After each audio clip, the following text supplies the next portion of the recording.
welcome to October 28th, 2025 meeting. 55 p.m. We'll begin.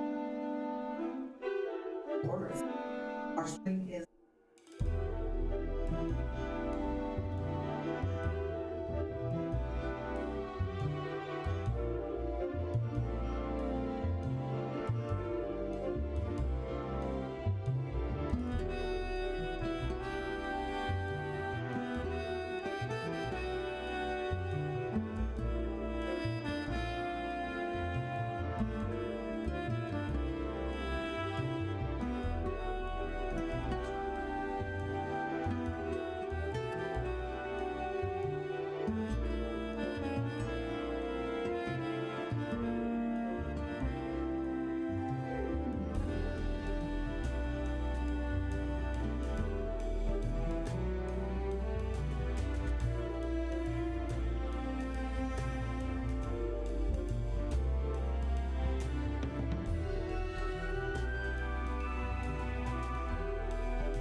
or torture instrument. Cooler if you slice it on the musical instrument. Yeah. That's what everybody assumed back then. Like, I remember looking around thinking, is that door locked? Yeah, that's what I was just thinking, because it just, how did we just Hello, everyone, and welcome to the October 28th, 2025 meeting of the City of Westminster Planning Commission. I'm calling this meeting to order at 7 p.m. If you wish to speak tonight and have not done so already, there's a sign-up sheet in the back of the room, and your name will be called in the order in which the sheet was signed. Can we get a roll call, please? Commissioner Pegg. Here. Commissioner Kinnear. Here. Commissioner Zhang. Excused? Commissioner Mayo. Here. Commissioner Carpenter. Here. Chair Boschert. Here. Commissioner Colling. Here. Commissioner Dunn. Excused? Commissioner Tomacek. Excused. So we have a quorum tonight, and both alternates will be voting.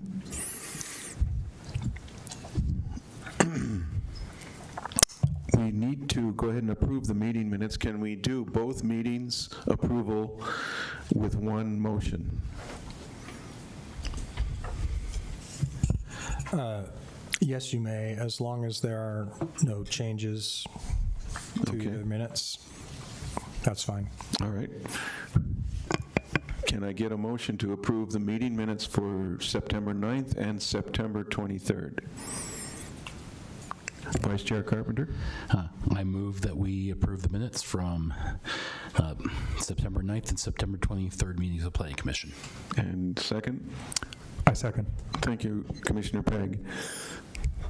No, we just do this on a voice vote, so all in favor, please say aye. Aye. Aye. Aye. All opposed, please say nay. Motion passes unanimously. Thank you. So at this time, I would like to open the public hearing. We have one item on tonight's agenda. That's item 3A, public hearing and recommendation for a remand of an official development plan for Uplands Filing 2, Block 2, PAB2. I hereby open the public hearing, and I believe tonight's presentation is Mr. Kaza, and you're welcome to start. Good evening, Commissioners. My name is Jacob Kaza, Principal Planner with the City's Planning Division. As a part of bringing this remanded project before you, a staff agenda memo has been created, and tonight's public hearing has been properly noticed. The agenda memo, its associated attachments, tonight's PowerPoint presentation, the public notices published in the Westminster window, the mailed notices, and the posted notices are hereby entered into the public record at this time. The notices of the public hearing were mailed to 2,293 property owners and tenants within 1,000 feet of the parcel under consideration tonight. 7 public notification signs were posted on the subject property. The city has also posted the hearing date and time on its website. Here's a map of Block 2, filing number 2 of the Uplands development. The project site is located on the southwest corner of Lowell Boulevard and Bradburn Drive. This site plan is from sheet 30 of the ODP as it was originally submitted. The plan includes 26 custom single-family home lots. On August 11th, 2025, City Council considered the ODP at a public hearing. City Council remanded the ODP back to the Planning Commission to address 5 concerns that they identified. The 5 concerns were: 1, evaluate a potential redesign of access points, potentially adding a second access on Bradburn Drive. 2, provide clarity on maintenance and access of the gate, engage the neighborhood to determine if closing the gate and restricting access to emergency vehicles would alleviate their concerns on cut-through traffic. 3, ensure access to West 82nd Avenue from this development is for emergency vehicles only. 4, evaluate the height allowed on lot 13 to reduce the impact on the view corridor. And 5, address the guest parking deficiency. The applicant has prepared 2 different options to address the concerns. The first option would change the notes regarding the gate and limit access specifically to emergency vehicles only, as shown in attachment 9.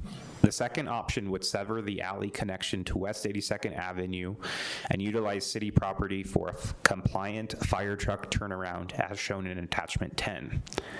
Staff have reviewed both options for feasibility, but have not conducted a technical review. The first option does not address staff's concern about the alley connection. The second option does generally address staff's concern around the alley connection. The applicant does not want to reduce the unit count, and without reducing the unit count, there are no other viable options for access on this site.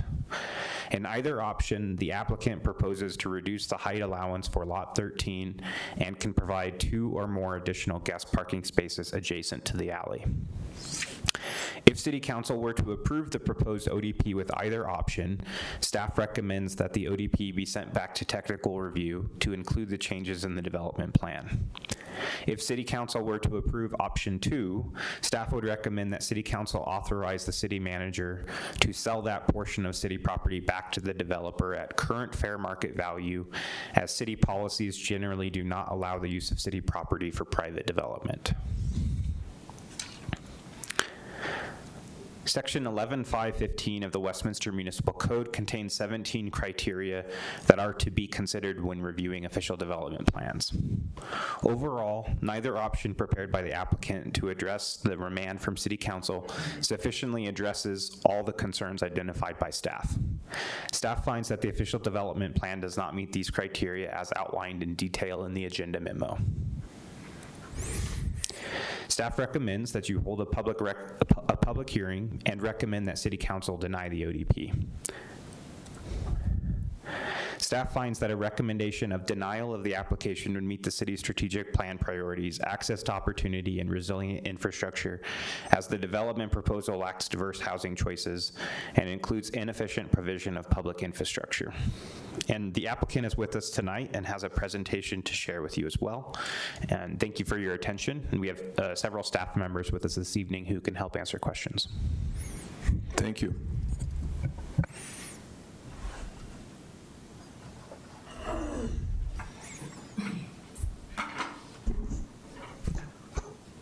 Good evening, Commissioners, Mr. Chair. Thanks very much for this opportunity. My name is Marcus Pochner. I'm the Land Use and Community Outreach Consultant. I'll be presenting on behalf of our team tonight, along with Kaylee, who will walk through some of the plan changes. As Jacob mentioned, we are here, of course, tonight to talk about B2. I do just want to say, and we'll probably do this a little differently than normal, just to give a brief history of kind of how we got back to where we are today. So we actually did concept review on this site with this underlying plan back in December of 2023. We then brought this plan, Plan A, you'll hear Plan A and Plan B, but we brought this plan that's on the screen, Plan A, to you in June of this year. You voted 4-1 to recommend approval. I want to note, and I fully appreciate that staff is being consistent with their feedback and recommendation. At that hearing, they also recommended denial. Nothing has changed from that. That's consistent from staff viewpoint, but Planning Commission voted 4-1 to recommend approval. We took the said underlying plan, Plan A, to City Council on August 11th. And as Jacob very accurately noted, on a 5-1 vote, they said there are 5 specific things that we want you to go discuss. We want you to go discuss them with the neighborhood and to take it, remand it back to Planning Commission so you can address those items and share how that discussion has gone with the neighborhood. That is how we got here. So we are fully consistent that we know planning staff has recommended denial previously and tonight. Again, we would argue that we meet all approval criteria, but we are only focusing our presentation tonight on those 5 remand criteria, and so not going through all of the background of the site. These are the 5 items that were mentioned that were specific for the remand issues that City Council asked us to address. They're in a little bit of different order than was articulated by staff, only because it makes sense kind of logically to go through them this way, in the way we show the evolution of Plan A, the underlying ODP plan, and then a very good Plan B revision that really has been something that we've worked very collaboratively with with staff and the neighborhood to bring forward Plan B. So these 5 items, again, the gate closure or the maintenance access note, a modification of the Plan A. So there is no application of that to Plan V. To work with the view corridor, specifically on Lot 13, that will affect both plans. The third one is the evaluate right-of-way connections and access points. Again, that doesn't apply to Plan A because it's the same plan, but Plan B, this is the very significant change and directly made at the suggestion of the neighborhood. Actually, in testimony in front of you, a neighbor stood here with an alternative plan. It's basically a variation of that plan that we're bringing forward. Finally, we're going to summarize the neighborhood outreach and then also the guest parking. I will note on the guest parking, we never really got to that issue. We never talked about parking or guest parking, so in some ways we're almost just focusing on that issue for the first time. Kaylee's going to walk further through 3, and then I'll come back and address the last 2. Good evening, Chair, Vice Chair, and Commissioners. Kaylee Gillespie with Norris Design. Thank you so much for your time this evening. And Marcus, thank you for providing the broader context and outlining how we got to this point through the remand process. I'd like to take a few minutes to focus on the specific details of the remand from City Council and walk through which plan and the changes that it applies to. The first item applies to Plan A only. Plan A represents the current official development plan under review, shown here on the screen. It is the same plan that we presented back to you in June of this year. City Council and the neighboring community have requested removal of HOA access vehicles and that this connection be limited to emergency access vehicles only. In addition, they have requested that the gate remain in the locked position at all times. The note on Plan A has been revised to reflect these changes. Access will be limited to emergency vehicles only, and HOA will be responsible for maintenance, and gate will remain in the locked position for emergency use only. Item number 2, City Council requested consideration of the height limitation for the home located on Lot 13. That is outlined in red on the screen in the northeast corner of the B2 neighborhood. This change impacts both Plan A and Plan B. For both plans, Lot 13 will be restricted to a ranch with a walkout basement. The view corridor from Lowell Boulevard was dedicated to the city to preserve and showcase the mountain views. The following images were taken from the high point along Lowell Boulevard, illustrating how the view corridor functions. Both images show the home on Lot 13, which is located within the B2 neighborhood, and sits outside of the designated view corridor, which terminates at the property line. In the image on the left, Lot 13 is outlined in blue, consistent with its presentation at the prior Planning Commission and City Council meeting. The image on the right reflects the revised design for Lot 13, as outlined in blue, which limits the future home to a single-story ranch with a walkout basement. This revision to both Plan A and Plan B broadens and enhances the preserved mountain views beyond the required view corridor. Finally, here's a look down Bradburn looking west, showing Lot 13 with the red arrow above the home. The image on the left shows the prior version that we brought forward, while the image on the right shows the height limitation on Lot 13. This adjustment affects both Plan A and Plan B. Item number 3 provides a comparison of Plan A, which is shown on the left, and Plan B on the right. Plan A, as discussed earlier, provides modifications that have been made to restrict access along the lower pink line to the emergency access vehicles only. At the entry point, signage will be provided indicating no semis, and within the orange circle area, a turnaround is provided to serve day-to-day delivery and trash trucks, while the yellow denotes the resident and emergency routes. Plan B is the alternative. and preferred plan shown on the right. This is the first time you are seeing Plan B, which we worked very closely with staff and neighbors on for this revised plan. Access to West 82nd Avenue has been fully removed, as indicated by the red X, and the area in yellow denotes the routes for residential and emergency traffic. A larger turnaround is proposed, shown within the orange circle, to better serve the emergency vehicles and meets all city fire aerial apparatus standards. And lastly, Lot 25 has been relocated and highlighted by the pink outline. This home will front off of Osceola. With that, I'm going to pass this back to Marcus. So folks, again, just a few slides on this. This is the first time you're seeing the revision of Plan B, but this was the idea to go work with the neighbors on working on a solution. So the fourth item we were asked to address was to do additional neighborhood outreach, to go talk with them about these changes and get their feedback. So we actually had an informal meeting with them right on the cul-de-sac of 82nd. We all met there on site so we could see at grade, if you will, the connection and really understand it from a plan view. So we met there at the gentleman's house, the family's house, and were able to discuss it. We then had formal meetings on 10/7 and 10/22. That interim time between that, we were working with the city to be sure that we could reach technical compliance in the future from them, and we got at least the sign off that that is possible on alternative B. So that's why we had that. So again, we had a full neighborhood meeting on 10/7 and then a virtual meeting on 10/22.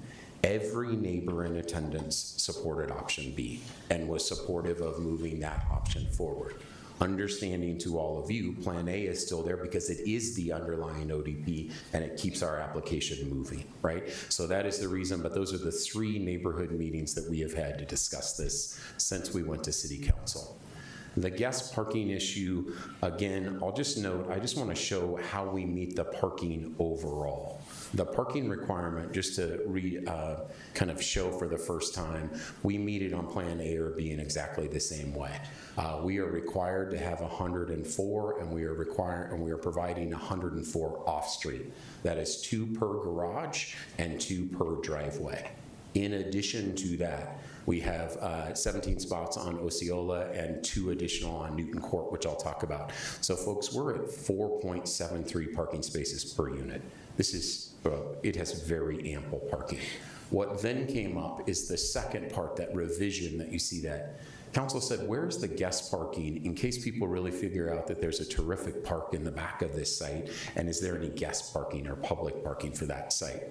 So as you see there in that star, we're denoting that we can add 2+ parking spots there. We actually probably show 5 or 6 parking spots there. We're denoting that we'll go with staff if we're able to move forward and determine that final number, but there is the opportunity to add guest parking available right by the park to really provide that opportunity. So again, very ample parking for A or B scenario, but this allows us also to add guest parking for the site. This is that summary again, that chart we wanted to show. We believe we are fully compliant with the request from council. Hey, there's 5 issues, we want you to address the 5 issues and go through that. We're showing how they have that effect. We do want to, and we would offer this with our wholehearted support, and I think the neighbors will do the same. We said that we would advocate for Plan B. That is a revision. It removes all of the doubt that there will be no connection to West 82nd Avenue.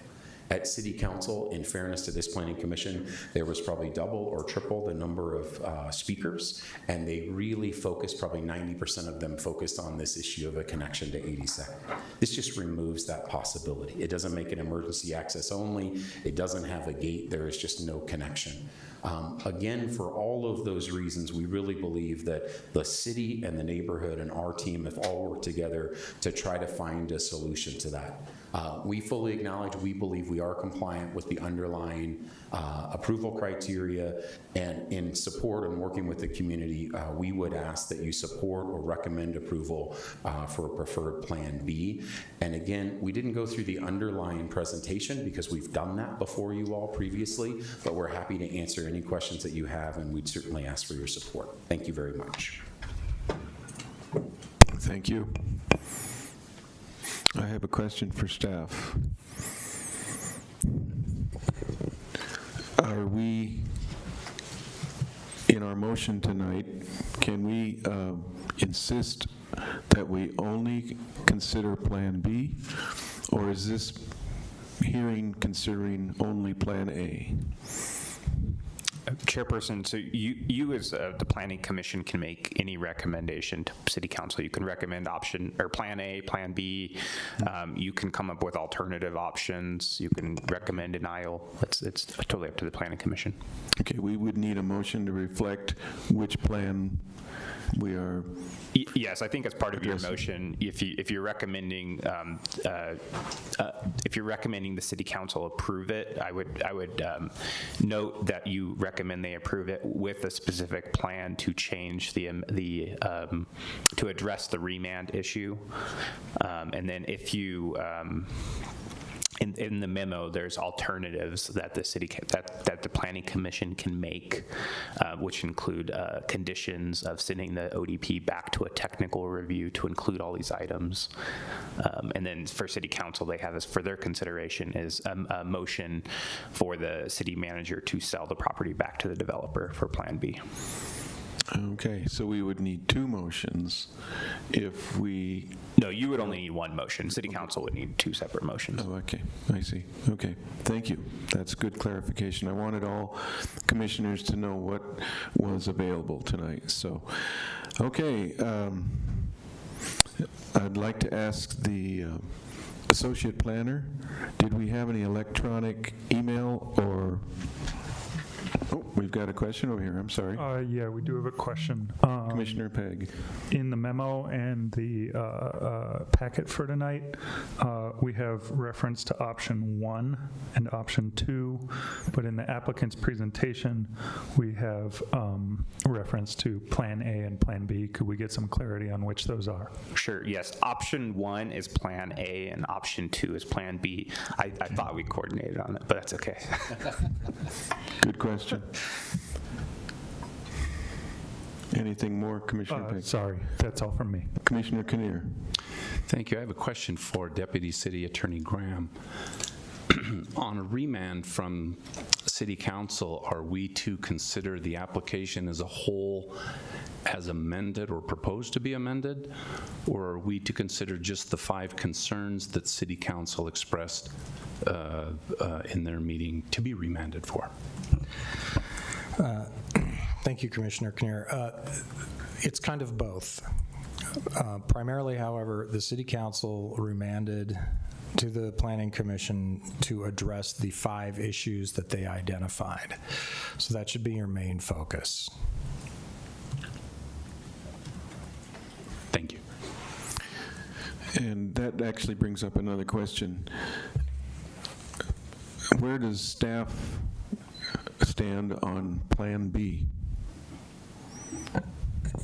So Plan B does address the concerns for the alley connection, the cut through traffic is kind of as we saw, or the hopefully with Plan B, with enough signage of no outlet, no semis and such, we shouldn't see issues of like semi trucks or large delivery trucks getting stuck up there. The oversized or the fire truck turnaround is larger than the previous one we had. The previous turnaround in the original submittal was designed for a 30-foot box truck. So this one is designed for our largest fire truck we have and should accommodate even larger ones to turn around. So from a cut-through perspective for the Observatory Heights neighborhood, we find Plan B is the best option to solve that. Plan A, with just putting in the notes and restricting it, still has the possibility that the gate falls apart, the gate breaks down, the gate never gets replaced, the gate never gets maintained, or somehow somebody just breaks it open and starts utilizing it. Either way, way, and it just becomes an enforcement issue for the future. So Plan B is the better option to address the cut-through traffic issue. Either option, as the city staff sees it, doesn't address the other concerns that staff had with the original application. And so we left all that information in the packet and just specifically highlighted the remand for our analysis. Okay, thank you. All right. Chairperson, I should address the other two items because there was more than just the cut through. The other ones they had was reach out to the neighborhood. They did do that. We've confirmed they have done that. The guest parking, they're ready to provide options for guest parking. I think that's something we're looking for input on from both the Planning Commission, the City Council, and the neighborhood on the guest parking amount. But either way, we can work with the applicant on that. And the height limitation, they're prepared to modify the requirement on the height limitation with either plan. So. Okay, thank you. So no further questions. Associate Planner Baden, did we get any electronic email or voicemails? There was a packet addendum sent to you all this afternoon with, I believe, a letter. Right. No voicemails. Okay. So in that case, I would like to open the public testimony portion of the hearing. If you have signed up, your name will be called in order of the sign up. If you wish to speak and were not able to sign up, is there still a sheet back there? Okay, you can still sign up at this time. 5 minutes, or is it 3 minutes now that each speaker is allowed? 5 minutes, okay. Please keep your comments only on this item, and if someone else has spoken and expressed your views, you can just say that the previous speaker gave your point of view, and you would not have to speak your entire piece then. Okay, let's go ahead and open the public testimony. The first speaker is Edward Brosolic. I'm so sorry. Thank you. Excuse me. Good evening, commissioners.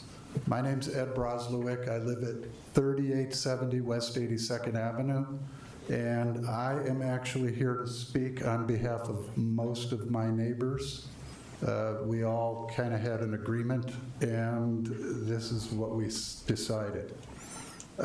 We wish to express our strong support for option B of the proposed Uplands B2 development. As homeowners living directly adjacent to the proposed access point, we have been closely following this process, and we want to thank the city councilors for remanding the plan back to the Planning Commission to allow for additional discussion around access and neighborhood impacts. That decision gave residents like us an important opportunity to be heard and to collaborate with the developer on a more thoughtful solution. The original plan presented at the City Council hearing raised significant concerns for us and our neighbors. Under that layout, a new connection would have routed substantial vehicle traffic directly in front of our homes, introducing safety risks, noise, congestion that would have drastically changed the character of our streets. Many of us worried that this would create a new cut-through route rather than maintaining the quiet residential nature of our neighborhood. Since then, the developer has come back with two alternatives. Of these, option B, clearly represents the best and most balanced solution. It eliminates the through connection, replaces it with a proper hammerhead turnaround for service and emergency vehicles, and it adds additional parking near the pocket park, improving functionality without adding unnecessary traffic. Option B effectively addresses the community's concern about safety, access, and livability while still supporting the broader goals of their development. For these reasons, we respectfully urge the Planning Commission to approve option B and the necessary land purchase to implement the option. This approach demonstrates responsiveness to the community feedback and ensures that neighborhood safety and character remain protected. And I want to thank you again for your attention and for your willingness to revisit this issue to find a better outcome for everyone involved. Thank you. Thank you. Next on the list is Linda Grable. And the last speaker signed up is Chris Durham. If you'd like to queue up in the front.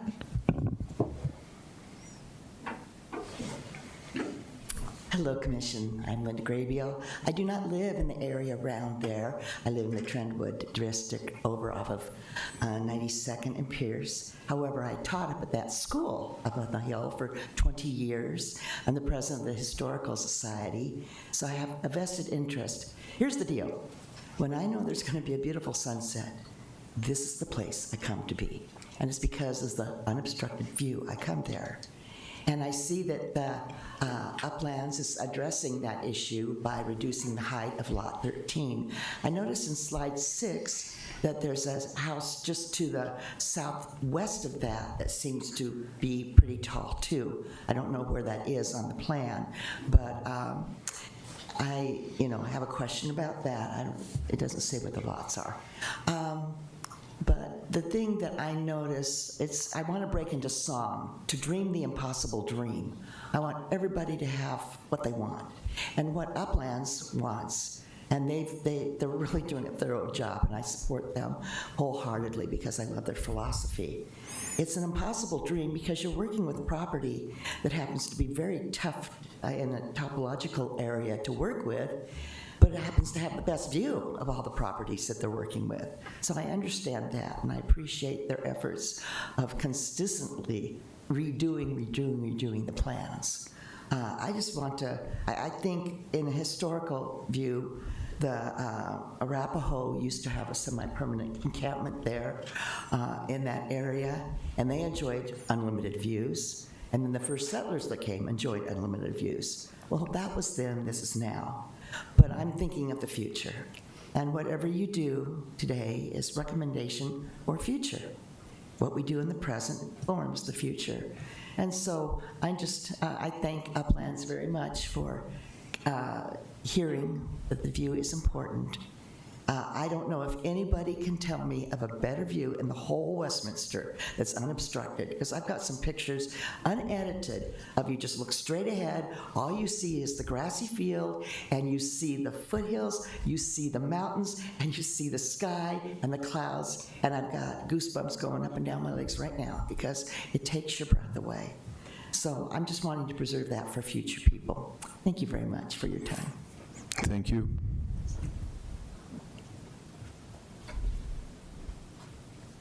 Hello, thank you. I'm very appreciative of this time. What I'm wanting to speak with you about. Before you start, can you give us your address, name and address, please? I'm at 8171 Laplace Court. Okay. When Marcus had come to speak to the community about this new option, Plan B, which I support as well, he did also talk about additional guest parking being on Bradburn. That's what I want to talk to you about. As it is now where the curbs are, Bradburn is not wide enough to accommodate both parked cars and free flow of traffic. 3 times I have had to, when there's been like some cars parked along there, probably dealing with the construction, and another car is approaching this way, I've had to stop because I could and allow that car to pass. So I was not able to continue with free flow driving with some parked cars. And then if the way that was proposed to us is that there'll be parking on both sides, okay, then that's gonna lead to traffic not being able to go either way. And then it gives me concern about snow and ice, of course. One of the things I'd like to additionally point out is that all the streets in the surrounding neighborhoods, I'll say like the 3 surrounding neighborhoods, are wide enough to accommodate both parked cars on both sides and free flow of traffic. But where the curbs are set now, that does not allow it.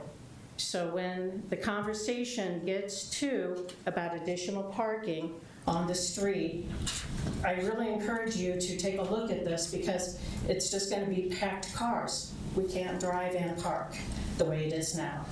Thank you. Thank you.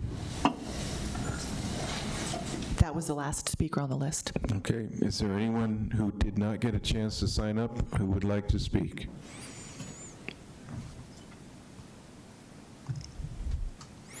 Seeing none, I will close the public testimony portion of the hearing and entertain questions from commissioners or comments. Vice Chair Carpenter. Thank you, Mr. Chairman. Just a couple of questions. Number one, this in Plan B, we have this proposed turnaround that's going to require the city selling land back to the developer in order to build this turnaround. What happens if City Council denies that land sale, or that land sale can't come through? What happens?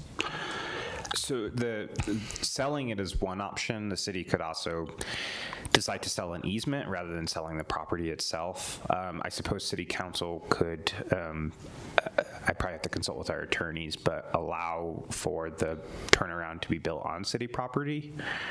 It would stay with the city, but I guess that's the reason why we don't allow it, is because for one, it's city property that belongs to the public, and anything that occurs on public property needs to have a public purpose. So this obviously is to develop this property. It is not necessarily a public purpose. I think they would have the option of possibly considering just allowing it on city property without that. The other option is City Council could tell them this is not an acceptable plan and you need to figure out something else. So, and this property that's going to be sold was part of the PLD or public land dedication for the Uplands parcels. Is that so? This was part of their land, and then they already dedicated it to the city. Is that correct? They've already dedicated to the city a few years back as part of City Council's approval conditions. They required that the Uplands developer dedicate all of the public land dedication at the time of the first plat of any parcel of land. Okay. All right. Thank you on that one. And then had a question. There was a comment raised about the parking and the street width, and would like just some feedback on that. Sure. So Bradburn Drive is actually not a part of the application for Uplands B2. It was considered as part of Uplands B1. Right. So I just pulled up that ODP on my screen here. It is an 80-foot right-of-way section, 11-foot tree lawns, 8-foot sidewalks, and then the pavement section is 30 feet of pavement with 2.5 feet of curb and gutter. The way the lanes work is they're 10-foot travel lanes with sharrows, and then a 7-foot parking, including the gutter. And so it's a modified minor collectors, I believe what we would call it. But of course, we're welcome to have our assistant city engineer come up and speak more about it if you'd like. No. Okay. Did you have a comment on that as well? I just wanted to be sure and show the slide, Commissioner, and that does show the Bradburn parking. I didn't mention that. It shows in the plan that's already built from B1, it shows 49 parking spaces there on the south side. Yes, also on the north side there's parking. So everything Jacob said is of course accurate, but just showing that in plan view. We didn't count those 49 units in that 4.73 spaces. So that's outside of that street parking. So those are additional spaces to the ones you're adding internal to this application. Yes, that is correct. Okay, thank you on that. And then there is Ms. Graybeal brought up that view with the other lot that's high. I can't. It's hard for me to tell what lot that is, but there was a question about that. So if you can address that, I think, please. she very kindly mentioned the southwest lot. I think that would be lot 12, the lot immediately to the west of that. It is, you can see it in either image there. It's the one just to the left of the home that we're restricting. I think the challenge for us as you move to the west on that, and I think we thought of it almost like a protractor angle, right? If you look at the angle in that image on the right that shows that protected view corridor, we are effectively expanding the angle of that view, right? Mm-hmm. And so the first home it hits is 13, so we're opening it up there. she's fairly saying, could you go further on that? The problem starts to become on those, as you move west lots, you start to see the B1 homes. So it doesn't have that same impact. There is no doubt that Lot 13 does, but as you can see on that angle, you start to now pick up the homes across the street, and you could see that even more on this. You start to see that same image. So it just doesn't, I hate to say it that way, it doesn't have the same impact as it does to restricting that. These are also, they're unique lots to start with, and getting a ranch style in that kind of a longer lot is a challenge for sure. Okay, great. All right, I think those are all my questions for now. Thank you. I have a quick question for staff. Is that, I think you called it a medium collector street, Radburn Drive? A minor collector. Minor collector. Are they designed to have parking on both sides and traffic in both directions? I will kindly ask that our assistant city engineer come and address your question. Good evening, Commission. Heath Klein, Assistant City Engineer. Yes, the minor collector cross-section does, just as Mr. Casas stated, has 30 feet of asphalt, and then we have 2 feet of gutter pan on either side. That does allow for us to have, because that's 34 feet of a total cross-section. So parking up against the curb and a 7-foot parking where the car is, it still leaves that 20 feet in the center of the road for 10-foot lanes to pass. And that meets our code for the fire and emergency access as well. Okay, so traffic should not be obstructed. Traffic would not be obstructed. It does feel uncomfortable when you are driving, when there is parking on the side. So that also helps to keep the speeds down, because you don't feel like you can just race because everything is so wide open. So it is also a form of traffic calming. Okay, do you know offhand what the speed limit is on that stretch? I believe it is 30. Okay, thank you. Yep, thank you. Commissioner Kinnear? Yeah, on the public land dedication issue, if the city were to sell back the property, would there be a concern about the amount or ratio of public land dedication for the project? No, we wouldn't. I think we'd clarify that with City Council. Overall, there was a requirement for how much they had to dedicate a physical land. This would be about 3,500 square feet that they would need for that.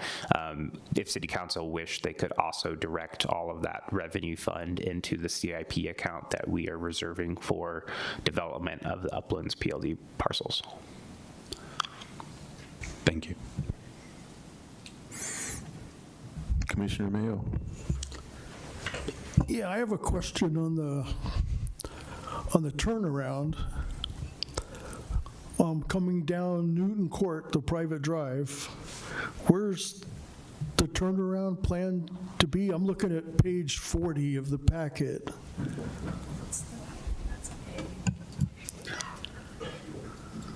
Commissioner, I believe there's one closer here. I'm going to look real quick, and I'm going to turn to our engineer.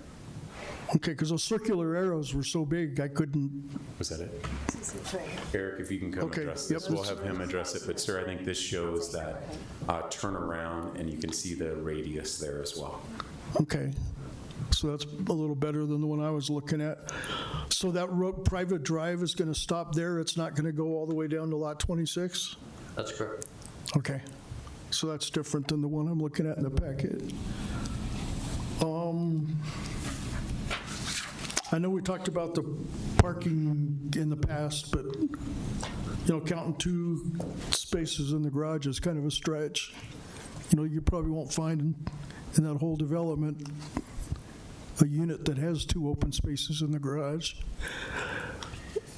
Yeah, I guess I would say that, we try to work really hard. These are semi-custom and custom homes, and these will be the most expensive. So I think we'll have, they'll be well-sized garages. So we certainly think they would have that But sir, not taking umbrage with that, they would also have the driveway space for 2 additional callers. So on each home, they would have 4 parking spots. So we think that, and then seeing, of course, those on Osceola and the guest parking, I know that's for guest parking, but again, we're at 4.73 spaces compared to all Uplands units. That's a very high parking ratio with that same concern, right? That we would always have 2 spaces in the garage. So we think this is ample, but that's how we're proposing that. Okay.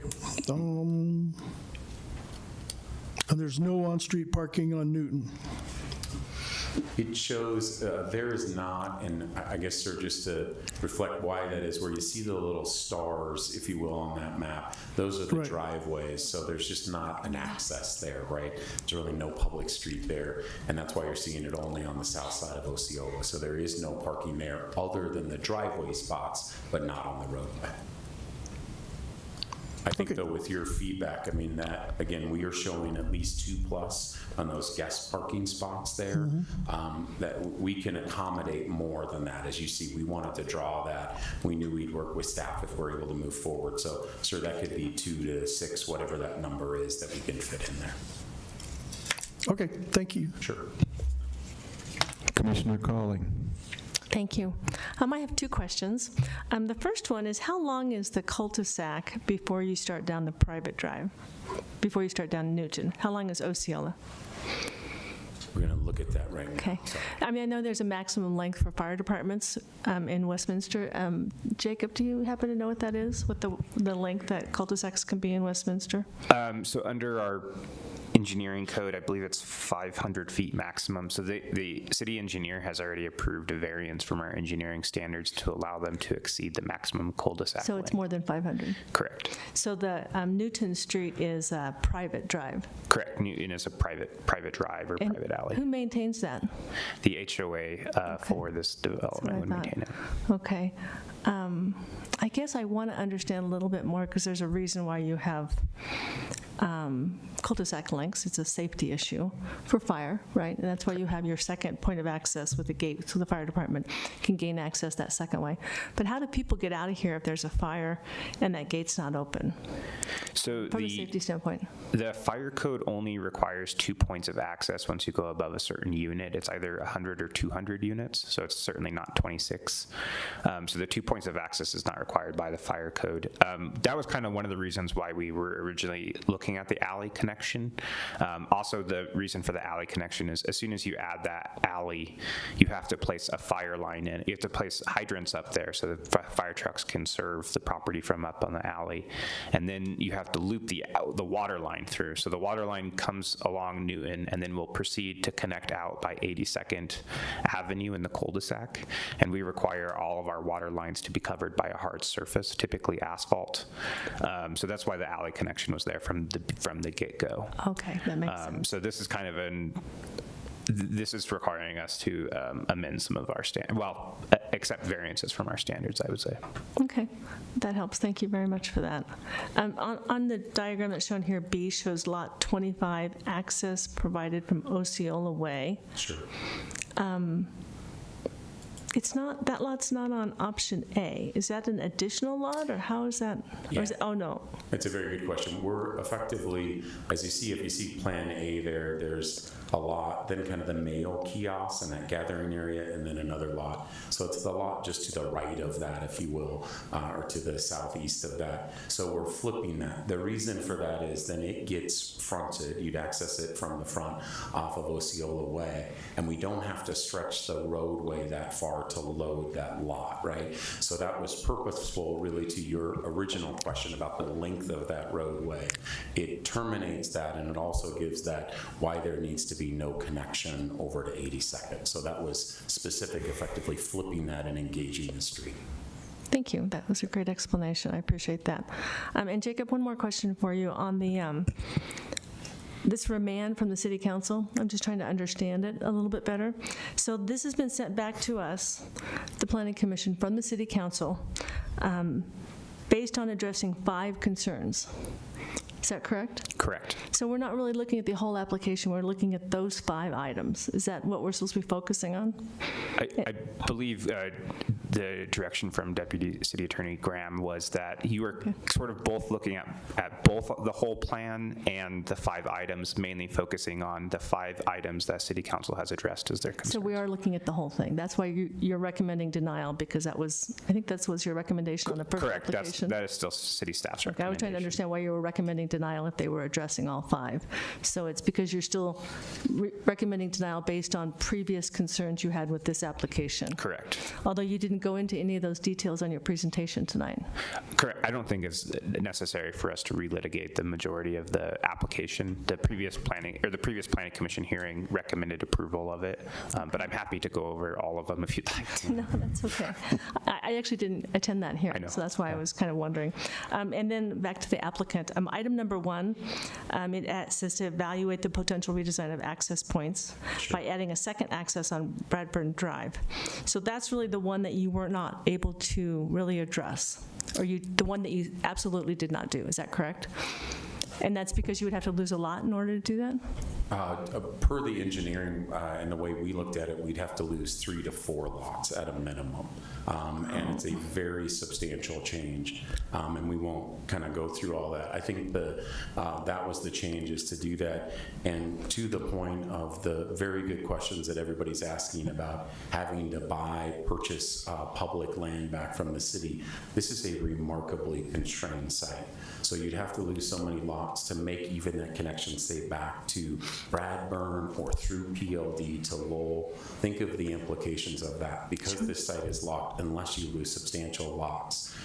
So that was the original presentation of that. Is simply not a buildable plan, right? And we have brought this plan forward with 26 lots. I actually did a comp plan change to bring this forward with 26 lots on 3 different occasions. So that kind of goes into that. But yes, the staff is absolutely right. We would have to change a substantial number of lots to do that. It's a little steep, is it? It's very steep. It's remarkably steep. And we even looked at Planning Commission, the Osceola, Newton, the alley. Could you bring it back down on a loop to Osceola, to Osceola, and you can't even do that. It's just too steep. That grade change is so substantial, and you can tell that if you think of the height of those water storage tanks behind us, right? So, and we can't lower it, or it really makes substantial walls behind the site as well. So it is a great and very challenging site. Great. Thank you for your answers. I appreciate it. I'm done. Thank you. I have a quick question for the applicant. You are going to be negotiating with the staff to increase the number of guest parking spots. Can you give us a commitment that you will try to maximize those guest parking spots when you are in negotiations with staff? Yeah, Mr. Chair, we fully will acknowledge, we'll put the max that we can that staff will support. And the one thing you always hear on parking is how expensive it is. Sir, there's a roadway there, and this is in front of a park. It's not as expensive as it normally would. So I think it really can be accommodated. Yes, we will try to max out those. Okay, thank you. Any further comments or questions? Okay, now we need to get a motion here, and I suppose we need a kind of a straw poll. I'd like to see a motion that includes mention of Plan B, and I'm assuming that's something that majority of the commissioners can support. Do we have comments on that? Commissioner Pegg. Yeah, so in the memo, there is a motion prepared for option 2, which per testimony is the same as Plan B. May I make a motion? Yes, what page are you on? Page 2 of the memo. Oh, okay. It's on the motion sheet. Oh, it's on the other side. Okay, very good. I move that the Planning Commission recommend City Council approve the official development plan for Uplands Filing Number 2, Block 2, with Option 2 as proposed by the applicant and subject to the condition that prior to recordation of the ODP and issuance of a building permit, the applicant shall submit for staff review and approval the ODP with the changes shown in option 2. This recommendation is based on a finding that the official development plan is not supported by the criteria set forth in section 11-5-15 of the Westminster Municipal Code. Thank you. Do we have a second? Chair Boschert. Yes. I believe, and I think Mr. Kaza was about to turn on his microphone as well. Commissioner Pegg read the motion and included the word "not supported," and I think you want to remove the "not" from that. It is supported. Okay. Can I get some clarity on the ODP? So, sorry. This recommendation, blah, blah, blah. In that sentence, the official development plan is the revised official development plan that they will submit? Is that how I am to understand it? I'll turn to Mr. I think it might have just been a drafting error when we were writing the motions for you, and we copied it wrong. All right. Chair, may I restate that motion? Okay. We need to know, can we modify a motion? Yes, it hasn't been seconded yet, so. Okay, very good. I'm glad we had a delay there. So, Mr. Pegg, if you'd like to redo your motion, that would be appreciated. I move that the Planning Commission recommends City Council approve the official development plan for Uplands Filing Number 2, Block 2, with Option 2, as proposed by the applicant and subject to the condition that prior to recordation of the ODP and issuance of a building permit, the applicant shall submit for staff review and approval the ODP with the changes shown in Option 2. This recommendation is based on a finding that the official development plan is supported by the criteria set forth in Section 11-5-15 of the Westminster Municipal Code. Thank you. Do we have a second? I'll second that. Thank you. Vice Chair Carpenter. All right, this is a roll call vote, I believe. Commissioner Pegg. Yes. Commissioner Kinnear. Yes. Commissioner Mayo. Yes. Commissioner Carpenter. Yes. Chair Boschert. Yes. Commissioner Calling. Yes. The motion passes unanimously. So we are sending this to the City Council. They will hear this again if anyone is interested in attending that meeting. Just look on the website if you need to know when it will be before the council. Thank you, staff, for your presentation, and thank you to the applicant. Do we have any old business? Do we have any new business? Okay, when is our next meeting? There is some miscellaneous business. Oh, okay, I should have said. What have we got? Commissioner Mayo requested a discussion about upcoming reappointments and term limits. So, Commissioner Mayo? Yeah. When they instituted the term limits 8 years ago, many of us had been on the commission for a long time, and we were concerned that if we all term limited out at the same time, that could cause a disruption. And recently, they, have changed that. Maybe they rethought that, or maybe they didn't have enough people stepping up to wanted a role. But they've changed that to where we can go for 4 more 2-year terms.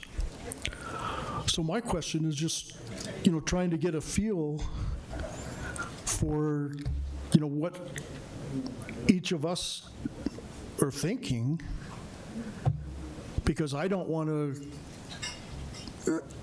see all of the expertise leave at once. But on the other hand, I know we have 2 very capable alternates that are ready to step up.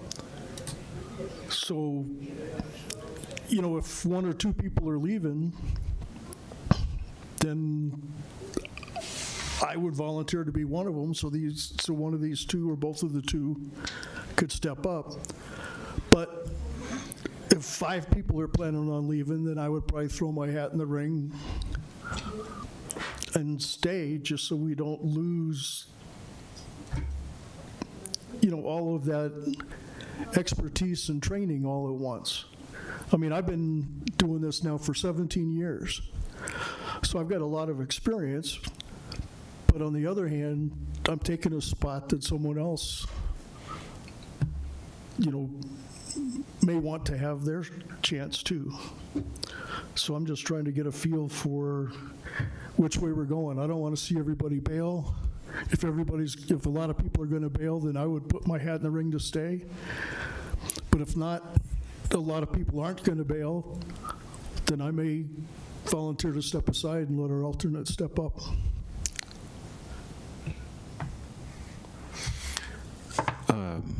I have given this a lot of thought, and I'm still on the fence, but I'm thinking seriously about reapplying. So I would like to stay if I can, but again, I haven't made a final decision. So, How many people are term limiting? Do we know? Is that something staff or somebody can share with us?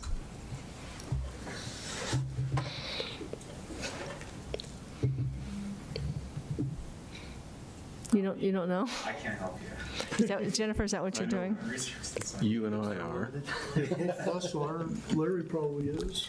The list that I have from, that looks like October 8th. Oh, opened up a new window, I'm sorry. It looks like just Commissioner Calling, there are 3, they're just out of order. Commissioner Calling, Commissioner Mayo, and Chair Boschert. So it's only 3. So it's not going to be mass exodus. Oh, okay.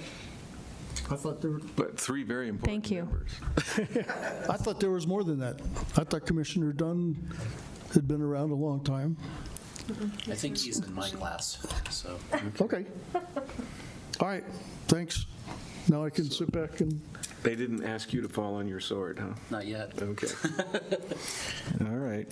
okay, thanks for the opportunity to throw that out there. Yeah, you're welcome. Any other comments on that subject? I have one question. Are people knocking on the door begging for these jobs? Are there a lot of people that are lining up and want to do this? I honestly don't know. That is all managed by the city clerk's office, so I don't have that information. Great, thank you. I've heard the planning commission is the one board that people do want to take it on, and a lot of the other boards are the ones that are not getting as much interest. So we're the cool kids? Exactly. Well, that's just what I've heard, but I don't know if that's true. It might be worth asking the city clerk's office about that question specifically. My wife is on the environmental board, and they cannot get enough members, so they go wanting. So, yeah, it looks like planning is the one.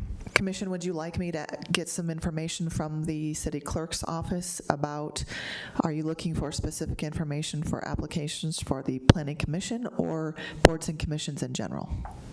Sure, if you can get that kind of A information. little bit of both? Yeah. Okay. That would be great. I Thank could you. do Did anyone else? Oh, yes. Commissioner Kinnear. I guess, again, being the attorney, I'm curious, what can one do about if you're term limited? I'm not sure what the process is. Can you re-up? Yeah, they changed the rules that if you're term limited, you can re-up for basically 8 more years. But you have to get the council to approve that. Right. So. Yes, the city council changed the rules such that if, once you reach your term limit, you can reapply to be on the same board or commission, but you reapply as any other applicant would. Right. That said, if you have a lot of experience, you might have a leg up on some people who don't have any experience. All right. Okay, any further discussion on this or any other matter? Okay, seeing none, I will adjourn this meeting at 8:03. I would just ask you all to be mindful of the deadline that was in the email that was sent. If you're up for your appointment, there is a deadline in those emails to reapply. Last Friday? Mine was last Friday.